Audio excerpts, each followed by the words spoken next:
All right, welcome to the Gateway API community meeting for September 23, 2025. We've got a few things on the agenda and then saving likely the longest item on the agenda for the last. We've got what I expect will be an interesting discussion about our next release and some meaningful changes that we're proposing to this release process. With that, yeah, let's talk about 1.4.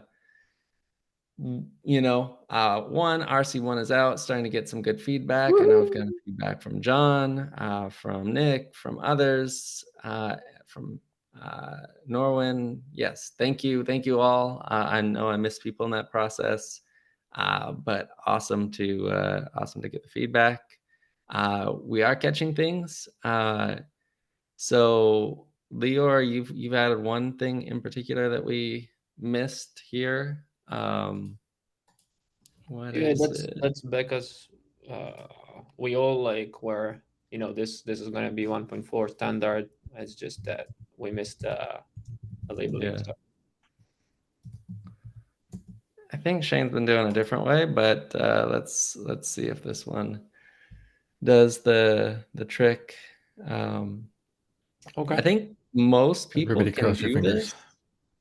fingers. So I always, for the sake of people that haven't spent quite as much time trying to make sense of prow and the various commands that Kubernetes provides, there is a site for that is insanely helpful.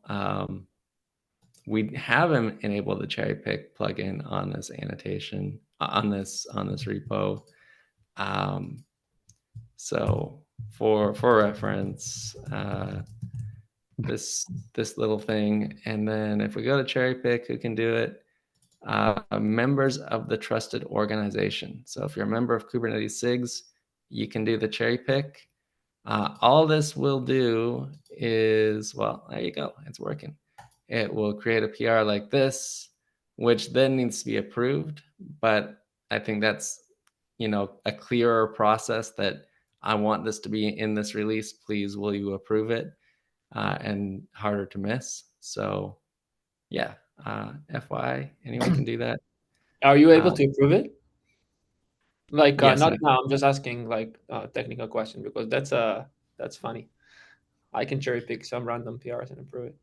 yeah, no, like that. It just it just does this step, right? And Yeah. then someone, like anyone who can approve it otherwise can approve it No, here. but I'm saying like, is the original cherry picker able to approve it? That's what No, I. no, it's So just you like any other PR. so you're not able to approve it because you're the cherry pick guy. I am, because because I can approve any other PR. Oh, I see what you mean. But Yes, you're the yes. So I original. can, like, I can't approve Can my you? own PRs, but because I have an intermediate here, Yeah. I can kind of approve my own Hmm. triggered PRs. I see You what you mean. can look good to me because it's not your own PR, even if it's your own commit. That's the thing. You can Yeah, do a but slash I on know. GTM.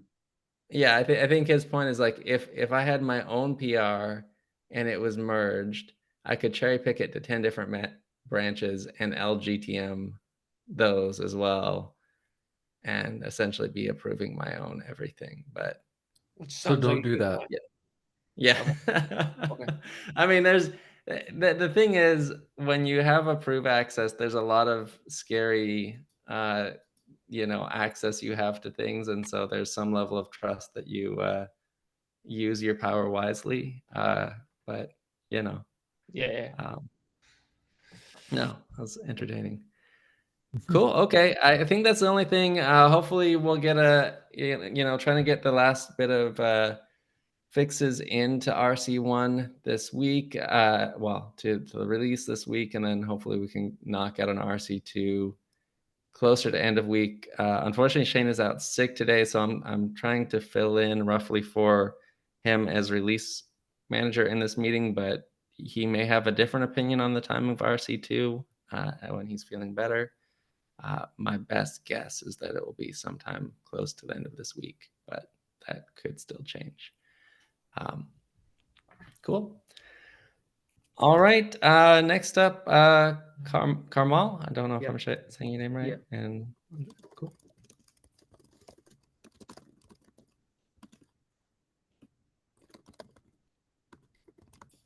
Karmal is I'm here, not sure right? if either of you. I see both of I you thought on the at call, least but I can't Manjula hear Karmal. either of you. I'm sorry, I was on mute. Oh, There no we worries. go. Cool. Yeah. Thank you for having me on the call. I'm Kamil, and I have my colleague Manjunath. We represent IBM. We are new contributors to the Gateway API, and we just came Yay. across, we came across this issue, the Cube API linter, the adoption of the Cube API linter across the repository. So we thought we could, help contribute to this. But there were a few things that we'd like to clarify. So on the link provided, I've added a few comments regarding the scope of this adoption. So first of all, I'd like to highlight that as per the current configuration, I noticed that only the conformance directory is excluded from the linting. So I just want to understand by looking into, like, say, expanding the adoption here, is it that we just include the directories that were earlier excluded? That was my first question. And second is, I can see there is already a set of linter rules provided. So do we also have to check into that and maybe try to improve or add additional linter checks there? So these were the two questions I had highlighted in the ticket as well.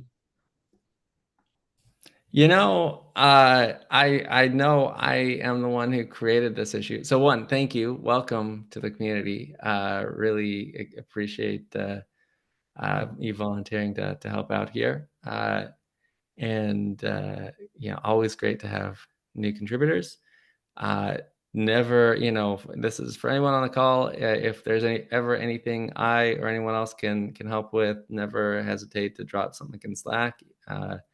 There's a Gateway API channel. But with that, I know, right? I created this issue. I feel like I created it when I was talking with Ricardo, and I'm hoping that Ricardo has a clearer picture of what might still be left than I do.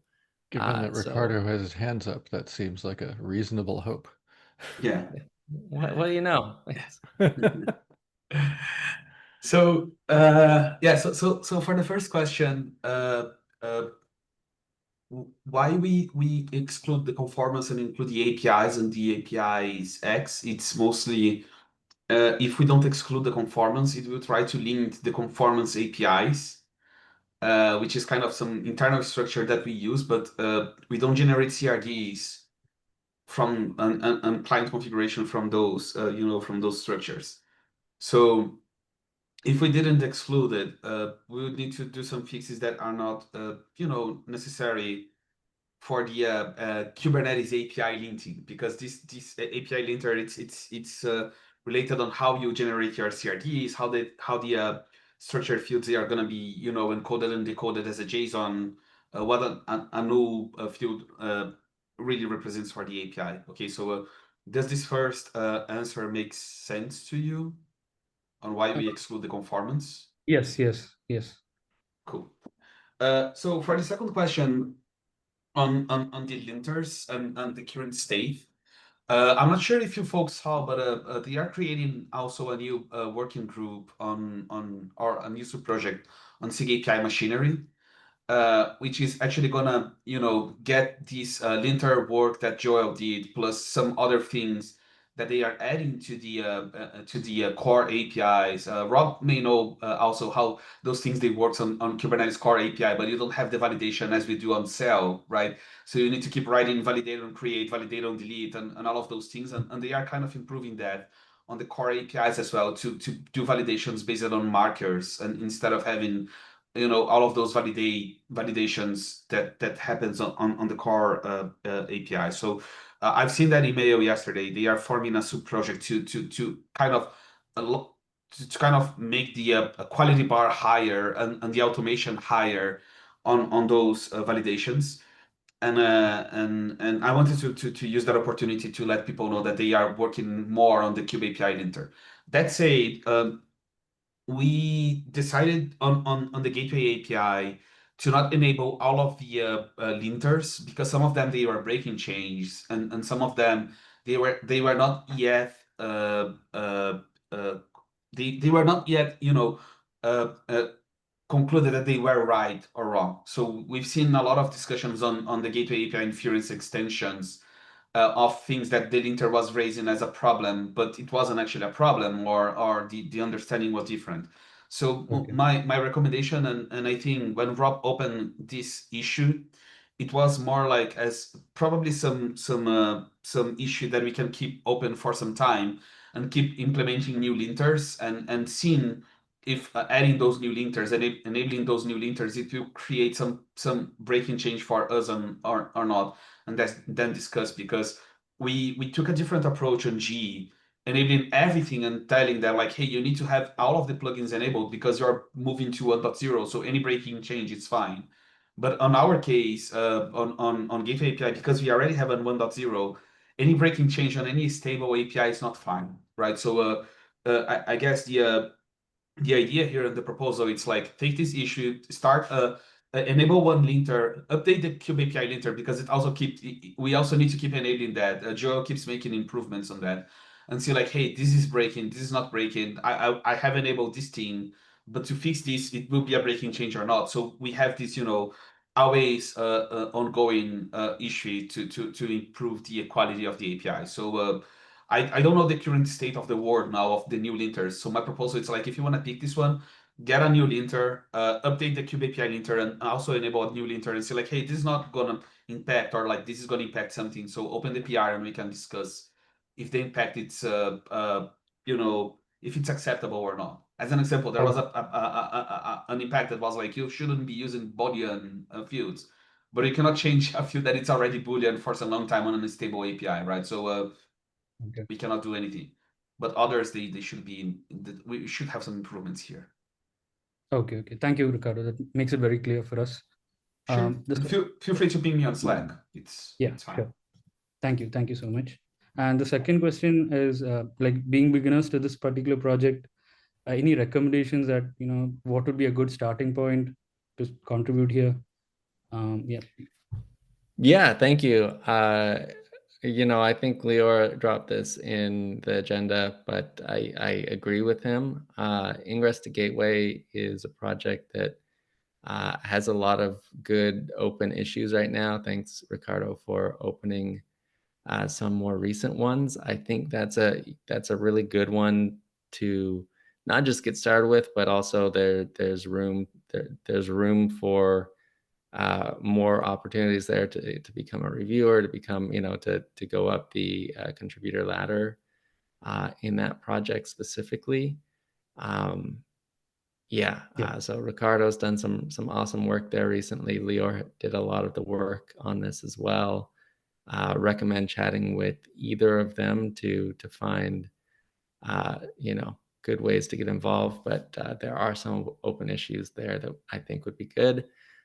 Anyone else is welcome to suggest other things, but I think that's one of the best places to get started in this community. Yeah, sure. I'll look into that. Thank you. Cool. Awesome. Well, great to have you. Thanks so much for jumping in here. Yeah, thank you. Cool. Candace, it looks like you're up next. Is Candace on the call? Oh, yeah, she is. Hello, sorry. Hey. I'm working Oh, on no a worries. laptop and no mouse today. No worries. Yeah. So this is an issue that I think, Rob, you raised in the backend TLS policy gap a while ago, and Michael Pleshikov also commented on it, and I think Keith Maddox also, commented on it. So since backend TLS policy is actually the first policy that we're moving to standard, I think this is an issue that's generalized for policies, and we need to sort of discuss what are we going to do when there are multiple implementations or multiple controllers, updating possibly the same status, or knowing, being able to figure out which status to update, and then what do we want to put in status? Like, how do we want to sort of represent status on the policy? So I wanted to make sure that the question was answered because it was an open question in my GEP, but I cannot say that I know what the answer for this is. And I'm not an expert on implementing policy updates. So I'd love to hear from some implementers about their ideas, whether they feel like this is an ongoing problem or something that we need to solve immediately, or maybe we can just wait on this one. Guy, do you have a? Yeah, thanks. I think the answer might differ depending on the kind of policy. If it's a policy that's it's in the core gateway API, right? Like the backend TLS policy, the one you mentioned, or if it's a implementation specific policy for sure. But as a general rule, I think what Nick pointed in the issue of aligns with most of the suggestions that I've been seeing so far of using the ancestor pattern, right, for namespacing and the control name for namespacing the status. But that still does not solve for, let's say, a top level status of the policy resource itself, right? So if there's something that we need to do there, like top level accepted or programmed or something like that, how we consolidate from multiple potential controllers, I think is still an open question, and I don't have a proper answer for it. Yeah, I think plus one. I agree, and I think that I've basically just resolved to the idea that we're not going to solve it. Basically that status on resources like this is always inherently going to be nested, and there's we could lean in on tooling like Gateway Cuddle to try and surface problems. 1 out of 5 ancestors has a problem here, or 5 out of 5, something like that to summarize. But I don't think, the problem is there's no kind of default controller here.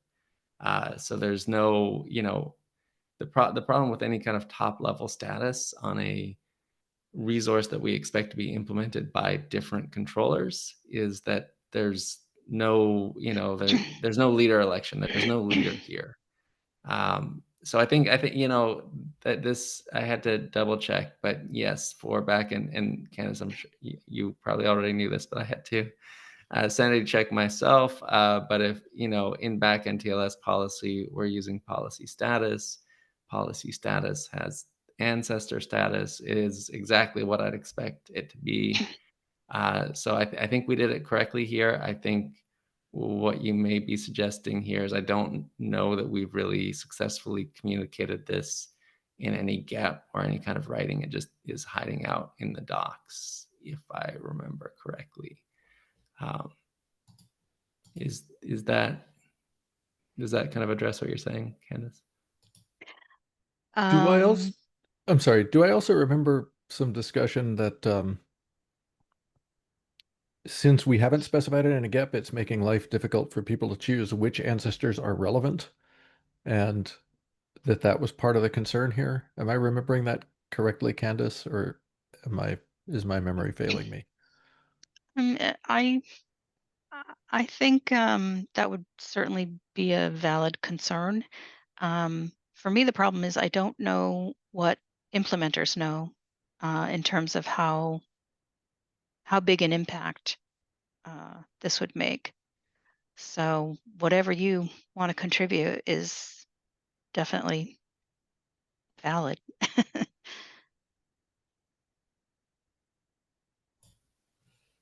Does that, I mean, so yeah, it probably could use better definition in the GAP, but I don't know if it's in the backend TLS policy gap or in the policy gap itself that it needs a better definition. Does that align with the general understanding? Norman had a hand up. Oh, yeah. Yeah, we have this discussion going on in the Slack channel together with John. I think there are these two Okay. gaps that Nick mentioned in the comment, the 2923 and this, or there are just two gaps which specifying the Ancestor and the policy status in general, which coincidentally now graduated with the graduation of the backend TLS policy. And I think we have some misunderstanding. So most implementations, as I have discovered, has used gateway as an ancestor. Then the question started, what is about the listener set? Should the service be the ancestor or the route?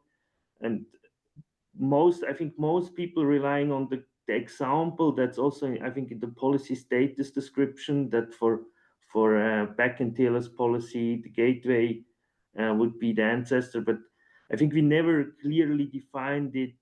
And I think it's just mentioned in or spread across several gaps, and I think it's not 100% clear how the ancestor is determined for each kind of policy. In regards to the first point, for the implementation specific policies, it's much easier because there is in general only one controller, and you have a bit more flexibility in how you clean things up and stuff like that. Just to add to that point. But I think, yeah, there is some misunderstanding. I don't know how other implementers interpreted the ancestor status.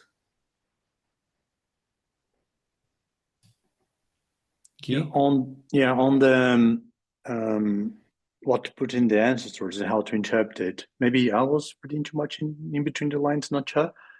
But my understanding is that is direct reference to what we have in the target references, right? So whatever a policy kind can target should be also in an ancestor. Is that the common understanding? As I understood it, it's actually not the target. So otherwise we could just put the target ref also in the or then it would be a status per target ref, similar as it is in the HTTP route.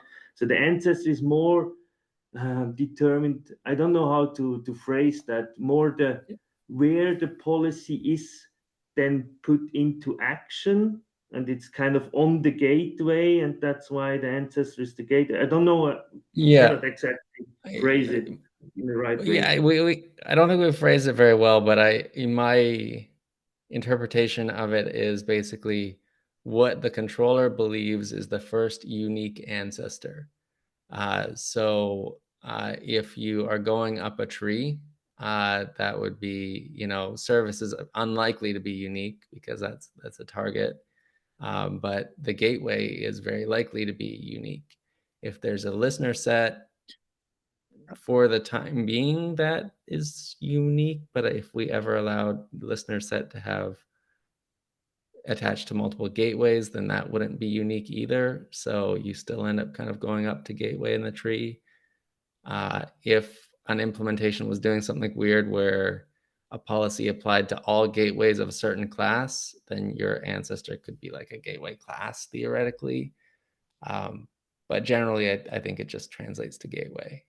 In a world where you have mesh, thanks to Flynn for adding a mesh resource, I imagine that you would end up going up to a mesh resource at some point as well in this kind of status. But yeah. Probably, as much as I would really like to hope that mesh won't really have to deal with this much.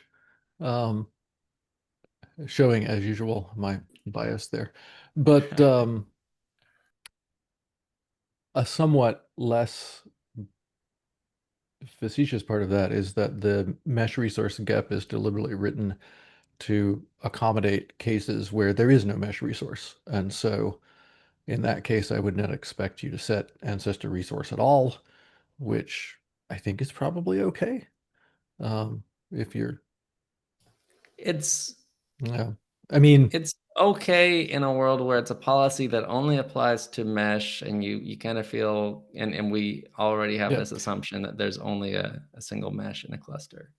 yeah. And if there is not, if we get to a world where we officially support multiple meshes in a cluster, I would think we would probably need to make mesh mandatory in that case, the mesh resource mandatory in that case. But yeah, the thing that I found most interesting about the Slack conversation was it John voicing a concern about running out of slots in the status on the gateway, or processing issues in terms of, oh, we've got a bunch of policy, somebody's installed a ton of backend TLS policies, like I believe Knative has to. And then wondering, okay, how does that work with the ancestor status if all of them have the same ancestor? And, that's a really interesting question to me. And I think that it's a lovely candidate for somebody to go and write down some user stories about what do we think would happen in that case? What is the user story around Knative with 1,000 different certificates or whatever it is, right? Yeah. I don't have an answer, just to point that out. I just found that was an interesting thing to think about. Yeah, Knative is always an interesting example because they tend to push the limits Break the of world. Gateway API. Yeah. Katarzyna? Yeah, I have a question. I didn't look into this in much details, but I thought that we are maybe not allowing, but encouraging to have one controller per gateway class, right? And we have one gateway per gateway class. So we you are can have applying. many gateways per gateway class. Okay. And the problem is for gateway and not for the class. Because if we have No. one class, we have one controller per class, so there is no problem, right? Yeah, but for example, if you're running a multi-tenant cluster, whether you're doing backend TLS policy or not, you may very well end up with one gateway per tenant. I mean, and you have there are other ways you can design the world so that you don't need to do that, but I know that there are people who do that, and you can end up with lots of gateways. Guy, I see that you've brought us a new recruit. Excellent.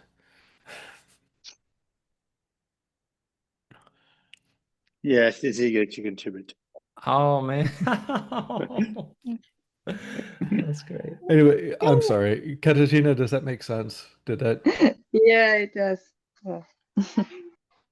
It's unfortunate, right? It would be really nice if we lived in a world where we could count on a small number of ancestors, but I don't think we live in that world.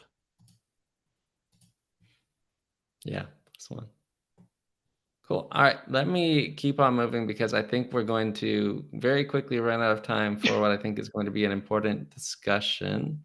So, Just, Lior, Sorry, yeah, just no yeah. priority on this for now, right? We can bring it up again later. But if it happens to become a problem, we at least are aware of it. There's an issue out there for it. Okay, thanks. Great, thank you. Lior, I think you're up next. Yeah, this is more informational. I'd like to provide an update for authorization. I think Flynn and I are at the very last stages there. And yeah, hoping to get it merged and utilize the I mean, it's down. It's down there, but like utilize the new potentially experimental releases, which you are going to talk about next, I believe. Yep. But yeah, I think this is a perfect candidate for that. It's a great example of work on the GEP outside the release cycle. Yay! Yeah. Yeah. Cool. No, the reason I was going up to the top is I was scrolling long enough that I was curious how many comments there were in this thing, and a lot. a lot. So, But appreciate all the good feedback here. It seems like a lot of people have weighed in at this point. So good to hear this is on final stages, and sounds like I should take another pass sometime soon. And anyone else who's interested. But cool. Yeah. All right. Well, Flynn, you want to talk about release stuff, or do you want me to give an overview? What's your opinion of the world? I'll take it, recognizing that we have 24 minutes left. And if Rob scrolls down here, you will see that there's a lot of text in this document. So we are not actually going to try to cover the whole document right now. What I want to do is kind of hit some highlights. You can also see that people are going through and commenting already. Notably, Rob and I are having a fun conversation about one of these points. But my expectation here is we can hit the highlights. We can talk about some of the broad strokes of what we want to do for the next release. And please, for the love of all that is holy, go off and read the document, comment on the document, bring stuff up in Slack. There are a lot of details in here, and we want to make sure that those get covered. If you go back up to the top, Rob, there are 4 things that I list up at the top of this Am document. I actually at the top, or did I? Well, In my you screen, might- I'm at the top. I don't know And- if my screen share is just way behind. Wow. It's Google Anyone doesn't like. else? It takes There we time go. Now for it looks like it's such back at the a top. heavy document to load. Yeah. Yeah. It only shows, well, it does show like 6 people who are now looking at it, but really, come on, 6 people. There are kind of 4 things that we want out of Gateway API releases. We want them to be high quality, obviously. We want them to be timely, which is to say we want releases to show up fairly frequently. We want them to be predictable, and we want them to be low stress. At least I want them to be low stress, especially since I'm the one who's allegedly managing this next release. Timely is one that I want to call out in particular, both in the sense that it helps people believe that the project is working out well and is healthy to do releases fairly frequently. But the other really important bit is that we generally don't have an opportunity to get feedback from people, from real users, as opposed to people who are doing implementations, without doing some sort of a release. So the more releases we can do, the more chances that we have to get feedback. Most of the rest of this is talking about ways that we can change things to hopefully meet those goals. One of them we kind of mentioned when we were talking about Lior's GEP there. Instead of the world where we would go through and write down a bunch of ideas and people would vote on ideas, and then after an idea was accepted for experimental, you would go off and write a GEP, we're going to flip that. Write the GEP first, but write a provisional GEP that talks about what your feature is, who it benefits, why we should have it, and does not talk about how we're going to do it. Get that merged into provisional first, and then we will draw from the pool of things that have already been merged to provisional as our candidates for experimental. Lior happens to have given us a lovely example of that, which is really nice. Lior is also asking about questions, or let me finish first. Let me go on for another minute and then we'll circle back. That's one thing, is provisional GEPs first, so that an idea has been fleshed out enough that we can meaningfully look at it. And also to remove some of the pressure on trying to write that GEP during the release cycle. We also believe that to go into experimental, you should get some implementations to agree that they're willing to implement it when it's experimental, which will require you to go and talk to other people while you're writing your provisional GEP, which is probably an okay thing. Another idea is we want to be doing releases frequently enough that if you miss a given release, you're coming up on some deadline, maybe your provisional GEP isn't ready by the time we want to start the release. Okay, that's fine. Just put it in the next release. We want to do releases frequently enough that that's not a huge catastrophe. And that idea that there's always a train of releases coming will hopefully lessen some of the stress on this. The biggest change that we're looking at is doing experimental releases every month and not having experimental releases carry some version numbers. So any change between one monthly release and the next monthly release is okay. We're allowed to do breaking changes because these are experimental channel releases. That lets us get experimental things in front of real users much more quickly than previously, with the idea that hopefully we'll be able to get things into experimental and then also out of experimental much more quickly. One particular note here is if something goes into experimental, we're going to put in a hard cap of either it's showing progress or 6 months after it enters experimental, it gets kicked out. And every, meaningful progression towards standard resets that timer. So we're not saying you have to get into experimental and then out in 6 months. We're saying if you're stalled for 6 months, you're gone. It'll be interesting to see how that timing looks to play out. We might want to change the 6-month number, but we'll see how it goes. There is a lot more stuff in here about how the monthlies are built. I am not going to cover most of this right now because it's just too effing much with 18 minutes to go. There are 2 things on there that I want to point out. One of them is that we are not proposing changing the names of any existing resources, whether they are experimental or not.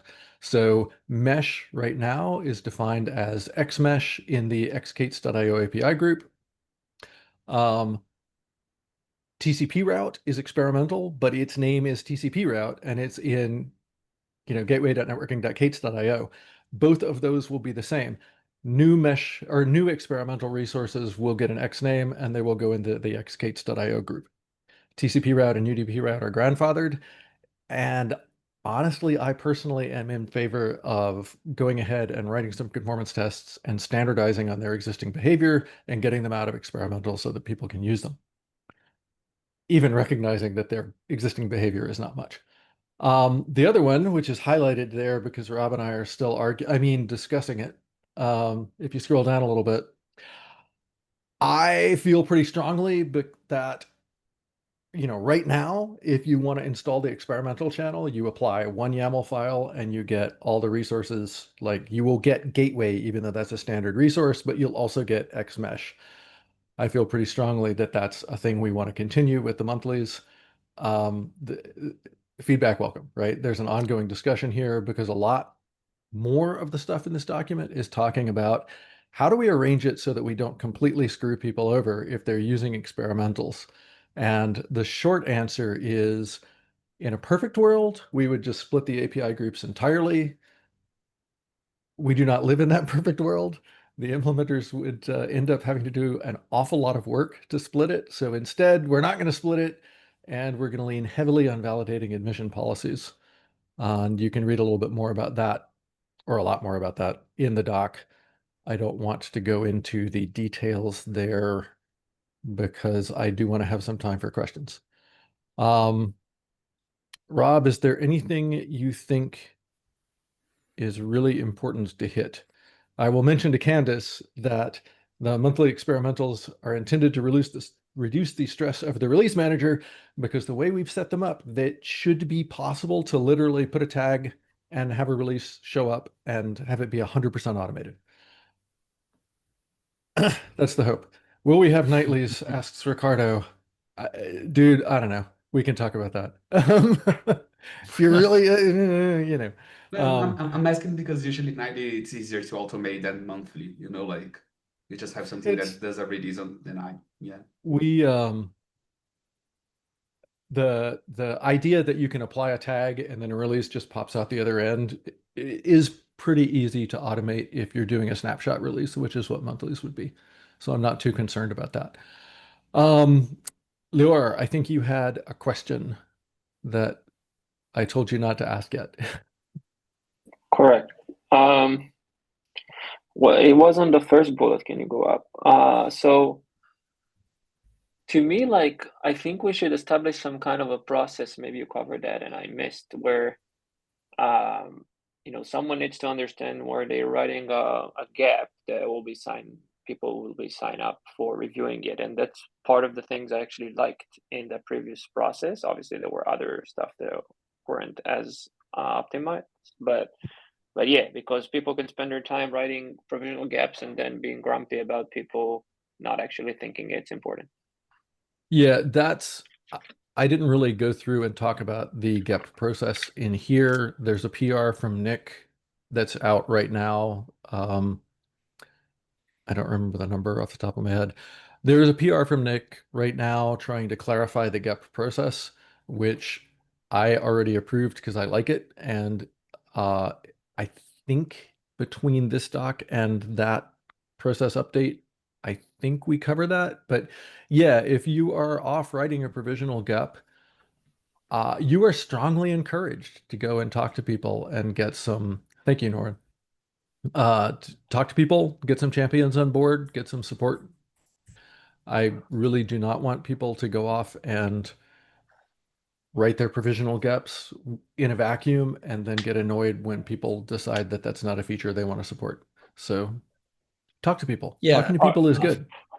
Flynn, if I can speak, sorry. Flynn and I have been trying to merge a couple related docs together. And one of the things in another very close related doc that slightly covers this is, a proposal for what it takes to get into experimental channel now that changes a bit.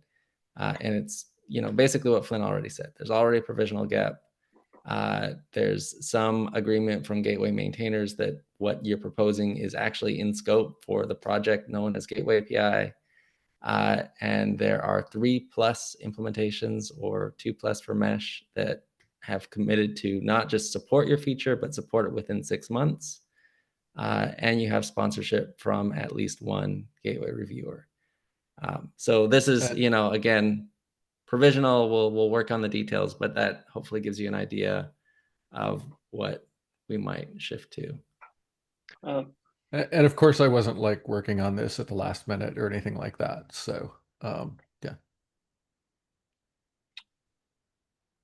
Leo, does that address your concern?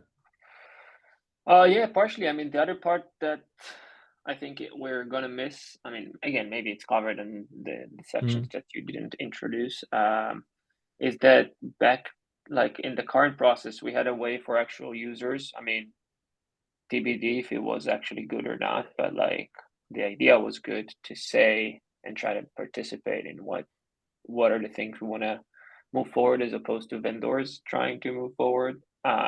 Where's that in this picture?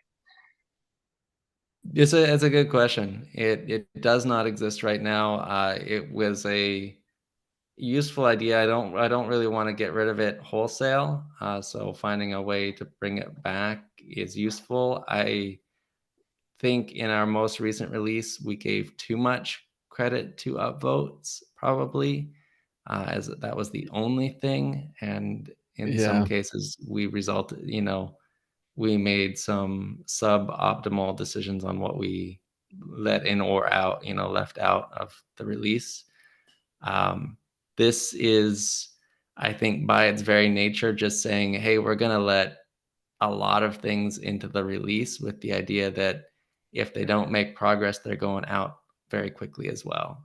So it's a fundamental change. Instead of trying to really limit the number of things that are in the release, it is trying to ensure that nothing lingers in experimental. It either moves on very quickly or it's just kicked out automatically.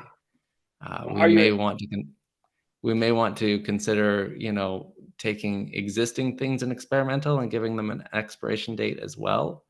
But so far, I think we should do that for the record. But are you able to talk a little bit more? I know Ricardo has his hands up, but like, are you able to talk a little bit more about why are we thinking we gave? I mean, I have some ideas, but like, what are the parts where we think we gave too much credits for the votes? Like, one thing I'll note on that one is simply that we accepted things, and I feel like I should really go back and look at this, but I feel like we had several things that were accepted and then ended up not actually making it out the other end. And Right. For sure. you know, that's So- that's an interesting that's- metric, right? Yes. and So one of that's in the past 2 releases, I won't name any names, but we had 2 features, one in each release. One was 100% of the upvotes from one company, and one was 100% of the upvotes from one project. And both, it's a very easy system to brigade. If you have, say, 10 people, 10 GitHub users that want to upvote something, they can, and that'll probably push you into the top. And we had no controls for that. Right. So I agree that there is a lot of room for improvement. We could talk about what room, but like the Flynn's answer was exactly what I was alluding to. Is I don't think that's a good metric actually, because imagine in a world where we did have where we would have a good system. I don't know, like limiting the amount of users from one company, or actually requiring people to comment. I know it was encouraged, but it wasn't required. Whatever. I mean, we could talk about the deals later. But like, actually, I don't think it's a good metric, because you may have a feature that a lot of users out there want, but some vendors don't. And actually, the vendors are the one that will actually be responsible for implementing this and or vouching for it, and the users are not having control of this, which is kind of the reality. I'm not trying to solve that, but what I'm saying is I don't think it's a good metric to say, hey, here's all the upvotes that we got, but eventually it wasn't implemented, and that means it's a bad system. So, and this theory, and we will have to iterate on the criteria here, but the criteria, we've been playing around with right now is very, very reliant on implementations providing signal, right? So it is my working theory is that if 3 or more implementations have committed to implement something within 6 months, that means there's significant demand from users. Right. It is very rare for me. It's hard for me to understand a world where a lot of implementations are signing up to implement something, very soon, if they don't have users or customers or something asking for it, ASAP. So I think the really critical point there is that we are going to have to iterate on this kind of stuff as we go, right? This is all, and also, hey, this is why we brought it up, so people can comment and provide feedback. I do think it's a good, sorry, Ricardo, last sentence, I promise. I do think it's a good, it's also a good alternative to say, hey, we're removing completely this opportunity to let users vote or something. I actually don't think it exists in Kubernetes in K/K. Maybe I'm wrong. And then we can assume that, like, vendors are going to represent their users' needs. That's fine. I just think we need to call it out, and we need to call the risks out. So I'm not gonna object to this idea. This idea sounds good, but it's just like, the more implementations you have, the better. But when you have a project with not a lot of implementation, that's a little bit risky, and potentially this is where the process should be different for north, south, and east, west, as an example. Yeah. Ricardo? I just want to counter on the 6-month thing on the implementation. I think it's just think that it should have some sort of due diligence from the maintainers. I've seen that happening on other APIs. I'm gonna make it really explicit. So network policy, which is one that I was working on, we had endport stuck into beta for at least 2 years, because we did had 3 or 4 implementations supporting endport, but one that was considered major didn't, and was blocking the promotion until they did. So I think that as soon as we need to be careful on that, because on this decision, because eventually I can put also on the other hand a feature that does make sense just for, let's say, implementations that do HA proxy or Envoy, and I will be a bit harmful for other implementations as well. So that's kind of a balance that I need to. We need to. I wouldn't like to be on this bar of 3, knowing that like you know, I will need to ask others to implement because it doesn't make sense to some major implementation.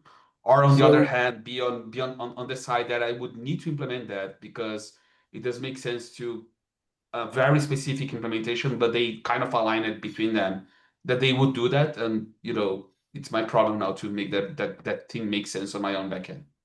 So we kind of already have that problem, in that the number 3 there was chosen because that's the bar to graduate from experimental to standard. And so we already have already potentially have situations in which something is stuck in experimental because I'll pick on Rob. GKE doesn't want to implement it because, you know, it's always fun to pick on Rob. In a lot of ways, that is one of the challenges with Gateway API as a whole. We have to have a bunch of competitors that agree to collaborate with each other, and this is not changing that. So far, I feel like we've been mostly doing okay with that. One of the other things that's worth pointing out is that, you know, you can go to standard. We can take something to standard even if, again, we'll pick on GKE for a minute because Rob can defend himself. If GKE doesn't want to implement something, but 3 other implementations do, and there are something like, what, 30 implementations right now? I think so if we've GKE hit doesn't 40 now. Yeah. Okay, yeah. If GKE doesn't want something, but there are 3 other implementations that do, it can still go to standard even if GKE doesn't implement it. Frankly, Yeah. where I get more concerned is in the mesh world because we don't have a lot of meshes. Not in the sense of Gateway API doesn't have a lot of meshes, in the sense of the cloud native ecosystem doesn't have a lot of meshes. And so that's going to be challenging. And it's, yeah, and potentially a complete set of APIs for meshes will bring more meshes. Ricardo, can you dive into that more? What, I mean, I know most of how we do things in Gateway is different from Kubernetes, but is there one thing in particular that is? No. So so I will give an example which is recent, but let's say on Gateway, We the have 2 external minutes, by the way. Yeah. So the external auth was one that kind of got me scared a bit because the decision was that we were gonna copy paste the Envoy API into that, and then, you know, we went into grabbing others' opinions, like, hey, do you agree with that? Yeah, we agree. So it does make sense. Okay, that's an API that does make sense to us. What I'm scared is, let's say I want to implement something that does make sense for HA proxy or Nginx, and in some future we decide to say like, hey, you know what? We want to make Gateway API also support static pages. I don't know. So you can put a config map with an index.html, and does make sense to a lot of them, but it doesn't make sense to Envoy. But we have 3 implementations that will say like, yeah, you know what? I think that it would be nice to have the Ember page as a static page on a config map, and we serve in you know, HTML. So that's the thing that I want us to be careful. It's that we stick with the fact that Gateway API should be a generic and an agnostic API, you know. So regardless if you have 3 people implementing that, if it does make sense just to an implementation specific, we try to avoid making that hard for others that are not Envoy, or others that are not like HA proxy or whatever. The same way that we did on the voting system, you know, like I can get a lot of people from Nginx with different implementations and say like, yeah. We all do that, and you know, we don't care about Envoy, so now you need to implement because we move that to standard. One of the things in all seriousness, this sort of thing shows up a lot in every feature that gets proposed, right? So that it tends to be very actively discussed for features. Sorry, go ahead, Rob. Yeah, I mean, one of the things that we have not written down, but I think we have consistently enforced, is that every feature in Gateway API needs to be implementable by more than one major data plane. We do not require all major data planes, because then you end up with lowest common denominator and you never get anything in the API. But we've always said more than one. In the case of XAuth, there's a surprising number of non-Envoy data planes that support the protocol, even though it originates from Envoy. And so, Flynn, I think you actually wrote XDoth and you're like not working on. I was just giving an example on something. But, right. Yeah. But I know it actually worked is. For us. I mean, it is still an unfortunate point, and I will go out of It's my an way excellent to say point that, to make. it is very possible that, say HA Proxy and Nginx have a feature that isn't supported in other data planes that meets the bar, that fits in Gateway, right? Would it make sense for the sponsorship of 3+ implementations that at least one is on a different backend type? A different data plane, yes. Different I think data that's plane. Different data plane on the experimental criteria. Yeah, I think that's reasonable. Well, let me think. I need to think about that more. We need to show, we need clear evidence that it's possible on other data planes, but right now the majority of our most active implementations are on Envoy based, so we may end up delaying unnecessarily features just because Nginx based or HA Proxy based implementations aren't quite as fast at implementing new experimental things, or not as engaged. So we don't have a lot of engagement from other data. So we are over time at this point. Yeah. And for a change, I actually do need to go and race off. Yay. But yes, by all means, please read the doc. Please comment on the doc. Please note the magenta text at the top where I'm talking about things that we have to update in that doc. And yeah, off we go. Yeah. Thanks a bunch, Flynn. Thanks for working on this release. Yeah, absolutely. Yeah, thank you for working on this. Awesome. Thanks, everyone. Enjoy. Bye. Thank you.